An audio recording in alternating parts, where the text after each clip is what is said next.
இப்போ இந்த மைனஸ் சாப்பிட்றதுனால என்ன மாதிரியான பாதிப்புகள் ஏற்படும்? அது நல்லதா கெட்டதாங்கிறத ரெண்டாவது வச்சுப்போம்.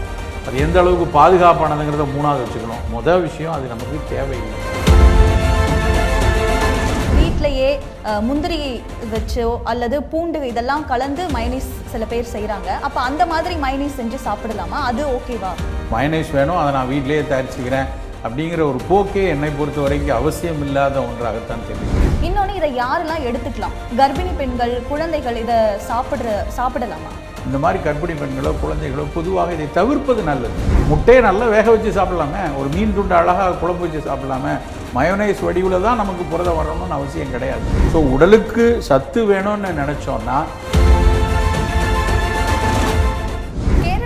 மைனஸ் சாப்பிட்டதுனால 70 பேர் பாதிக்கப்பட்டு மருத்துவமனையில் அனுமதிக்கப்பட்டிருக்காங்க. இப்போ சமீப காலமாகவே நம்ம பார்த்தோம்னா துரித உணவுகள் கூட மைனஸ் அப்படிங்கிறது அதிக அளவில் எடுத்துக்கொள்ளப்படுது. அது ஒரு காம்போ அப்படின்னே சொல்லலாம். இதற்கு இந்த உணவுக்கு அடிமையானவர்கள் பலர் அப்படின்னும் நம்ம அதை குறிப்பிடலாம். இப்போ இந்த மைனஸ் சாப்பிட்றதுனால என்ன மாதிரியான பாதிப்புகள் ஏற்படும் சார்? முதல்ல மயோனைஸ்னால் என்னென்னு நம்ம தெளிவாக தெரிஞ்சுக்கணும். நம்ம இட்லிக்கு சட்னி தொட்டு சாப்பிட்ற மாதிரி, சாம்பார் தொட்டு சாப்பிட்ற மாதிரி வெளிநாட்டுக்காரன் ரொட்டியில் அவங்க சாப்பிடக்கூடிய உணவுகளில் ஒரு தொடுகரியாக சேர்த்து சாப்பிட்ட உணவு மயோனைஸ். அவங்கவுங்க வீட்டில் தயாரித்தாங்க. 18ஆம் நூற்றாண்டில் ஃப்ரான்ஸில் அவங்களே வீட்டில் வந்து ஒரு ஸ்மூதியாக இருக்கணும், ஒரு ட்ரையாக இருக்கக்கூடிய ரொட்டியில் மேலே கொஞ்சம் வலுவழுப்பாக இருக்கணுங்கிறதுக்காக எண்ணெய், முட்டை, கொஞ்சம் வினிகர் இல்லைன்னா லைம் ஜூஸு, கொஞ்சம் சில பேர் கொஞ்சம் அதில் சில கண்டாமினன்ட்ஸ்லாம் போட்டு அதை தயாரிப்பாங்க. அன்னன்னைக்கு அவங்கவுங்க வீட்டில் தயாரித்து அதை கொடுத்துட்டு இருந்தாங்க.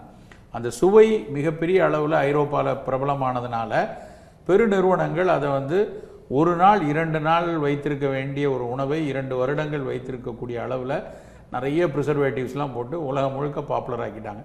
இன்றைக்கி அது இந்தியாவிலும் மிகப்பெரிய அளவில் அந்த குப்பை உணவுகளில் அது ஒரு தொடுகரியாக, அந்த ஜங்க் ஃபுட்ஸ் எல்லாத்துக்குமே அது வந்து தொடுகரியாக, குறிப்பாக குழந்தைகள் இளைஞர்கள் விரும்பி சாப்பிடக்கூடிய உணவாக மாறியிருக்கு.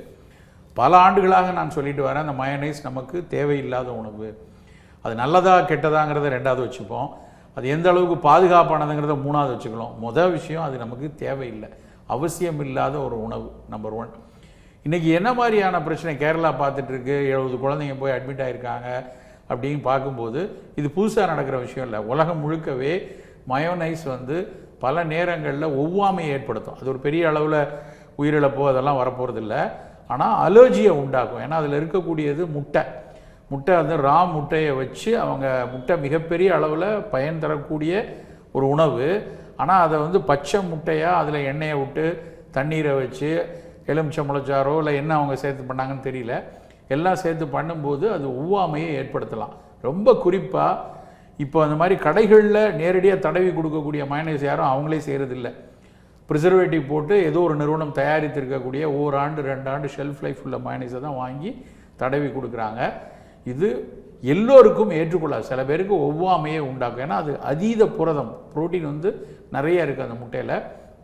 அது ஒவ்வாமையை கொடுத்து, அந்த ஒவ்வாமைங்கிறது ஒரு லேசாக தடிப்பு வரலாம், அரிப்பு வரலாம், சில நேரத்தில் அது ஒரு மூச்சிறைப்பை கூட உண்டாக்கிடலாம், சிறுநீர் போகாமல் இருக்கும், முகமெல்லாம் வீங்கக்கூடிய அளவில் கூட உண்டாக்கிடும். அதிலிருந்து ஆரம்பித்து ஒவ்வொருத்தர் உடலின் எதிர்ப்பாற்றலை பொறுத்து அது வேறு வேறு நோய்களை உண்டாக்கிறோம். முதல் கருத்து, அது நமக்கு அவசியமற்ற உணவு. ரெண்டாவது, அதில் மிக அதிக அளவில் ப்ரிசர்வேட்டிவ் உலகமெல்லாம் சேர்க்கப்படுகிறது. அந்த ப்ரிசர்வேட்டிவ் என்ன மாதிரி ஆபத்தை உண்டாக்கும்னு இன்னைக்கு வரைக்கும் தெளிவாக தெரியல. பொதுவாக இந்த பெருகி வரக்கூடிய வயிறு சார்ந்த பல நோய்களுக்கும் ஈவன் புற்றுநோய்கள் வரைக்கும் இந்த அவசியமற்ற ரசாயனங்களை சேர்ப்பது தான் காரணம் என உலகமே சொல்லி கொண்டிருப்பதனால் நாம் தவிர்க்க வேண்டும். இப்போ நீங்கள் சொல்லியிருந்தீங்க கடையில் பயன்படுத்தக்கூடிய மயோனைஸில் பச்சை முட்டை இருக்குது, எண்ணெய் இருக்குது, ப்ரிசர்வேட்டிவ்ஸ் அதிகமாக சேர்க்குறாங்க, அதனால் அது பாதிப்பை ஏற்படுத்துதுன்னு. ஒருவேளை வீட்டிலையே முந்திரி வச்சோ அல்லது பூண்டு இதெல்லாம் கலந்து மயோனைஸ் சில பேர் செய்கிறாங்க. அப்போ அந்த மாதிரி மயோனைஸ் செஞ்சு சாப்பிடலாமா? அது ஓகேவா?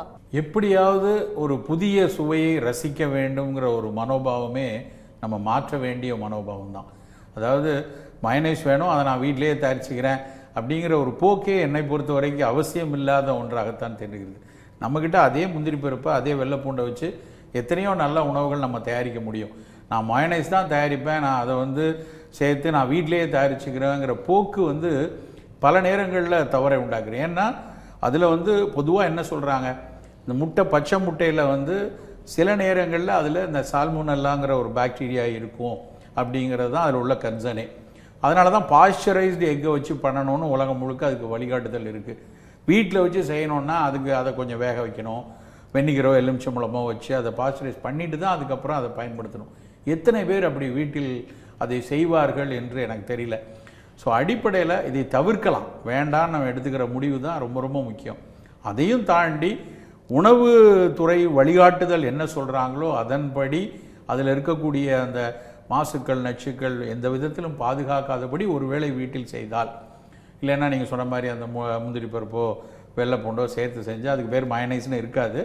அப்படி ஒரு வலுவழுப்பான ஒரு நல்ல அந்த ஒமேகா 3 இருக்கக்கூடிய ஒரு நல்ல ஆயிலை வச்சு பயன்படுத்தி பண்ணும்போது அது கூடுதல் பயனை கொடுக்கலாம். நான் என்னுடைய தனிப்பட்ட கருத்து என்னன்னா, இப்படி அந்த ஒரு வெளிநாட்டு உணவுகள் மீதான ஒரு பற்றோடு போய் ஒரு சிக்கலில் சேரதை விட நம்ம ஊர் கருவேப்பிலை சட்னி, நம்ம ஊர் புதினா சட்னி, நம்ம ஊர் தேங்காய் சட்னி, நம்ம ஊரில் இருக்கக்கூடிய எத்தனையோ காலகாலமாக பயன்படுத்தப்பட்ட இந்த மாதிரியான தொடு உணவுகள், அதில் பல சுவையான உணவுகள் இருக்குது. அந்த உணவுகளை நாம் பயன்படுத்துறது தான் ஆகச்சிறப்பான விஷயமாக இருக்கும். இப்போ இந்த மயனீஸ் அப்படிங்கிறது எல்லாருக்குமே பிடிச்ச ஒரு உணவாக இருக்குது, எல்லாருமே இதை சாப்பிட்றாங்க. ஆனால் எல்லாருக்குமே இந்த பாதிப்பு ஏற்படுறது இல்லை சார். ஒரு சிலருக்கு தான் இந்த ஒவ்வாமை ஏற்படுது. அதற்கு என்ன காரணம்? இன்னொன்று, இதை யாரெல்லாம் எடுத்துக்கலாம்? கர்ப்பிணி பெண்கள், குழந்தைகள் இதை சாப்பிடலாமா? சுவைங்கிற விஷயம் வாய் வழியாக நம்ம சாப்பிட்டு நமக்கு ரசித்து நம் மனதில் அதில் களிப்பு அது மூலமாக நிலை பெறுறது தான் காலகாலமாக நடந்துட்டு இருந்துச்சு. ஆனால் இன்றைக்கி சுவைங்கிறது கண்கள் வழியாக போய் ஊடகங்கள் வழியாக யாரோ விரும்பிய பெரிய நட்சத்திரங்கள் சொல்கிறதுனால அது மனசுக்குள்ளே போய் அதுக்கப்புறம் அது ரொம்ப சிறப்பானதாக கொண்டாடப்படுறது தான் மயோனைஸில் நடக்கிற விஷயம். ஒரு 25 வருஷத்துக்கு முன்னாடி மயோனைஸ் அப்படிங்கிற விஷயம் யாருக்குமே தெரியாது. இன்றைக்கி கூட எத்தனை பேர்கிட்ட ஒரு 40 வயதுக்கு மேலே இருக்கணும் மயோனைஸை எழுதி காட்ட சொன்னால் ஸ்பெல்லிங் கூட தெரியாது. அப்படி இருக்கக்கூடிய சூழலில் இது நம்ம எப்படியேனோ வேணுங்கிற ஒரு மனோபாவமே தேவையில்லை அப்படின்னு தான் எனக்கு தோணுது.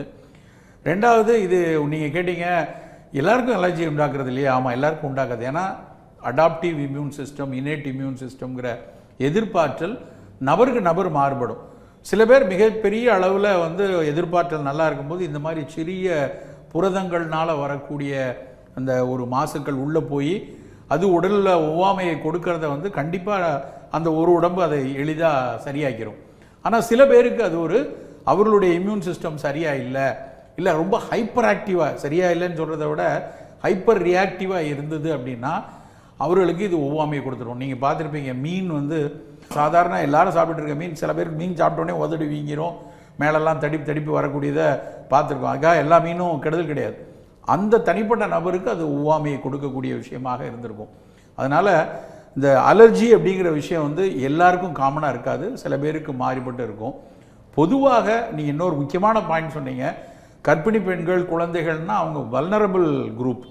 எந்த ஒரு உணவாக இருந்தாலும் ஒரு கர்ப்பிணி பெண்ணுக்கு ஒரு குழந்தைக்கு கொடுக்கணுன்னா மருத்துவ உலகம் மிக கவனமாக அதுக்கான நெறிமுறைகளே வேறு. அதுக்கு சந்தைப்படுத்தணுன்னா தனி ஒரு லைசன்ஸ் எடுக்கணும். அப்படி ஒரு மிக கட்டுப்பாடுகள் அந்த வல்னரபிள் குரூப்பில் இருக்குது.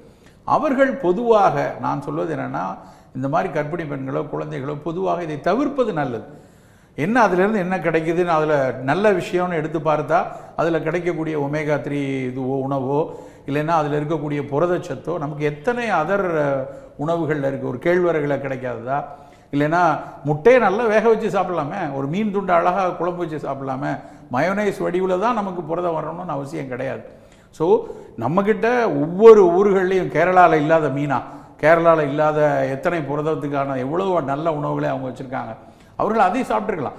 ஸோ உடலுக்கு சத்து வேணும்னு நினச்சோன்னா அதிலிருந்து கிடைக்கக்கூடிய நல்லது கொடுக்கக்கூடிய கொழுப்பாக இருக்கட்டும், இல்லை நல்லது செய்யக்கூடிய புரதங்களாக இருக்கட்டும், ஏராளமான தானியங்கள்லையும் பிற புலால் உணவுகளில், மீனில், கோழியில எல்லாம் கிடைக்குது. அதை நம் ஊர்படி சமைத்து சாப்பிடுவது தான் ஆகச்சிறந்ததாக இருக்கும். உடனுக்குடன் செய்திகளை தெரிந்து கொள்ள சன் நியூஸ் பெல் ஐகானை கிளிக் பண்ணுங்க.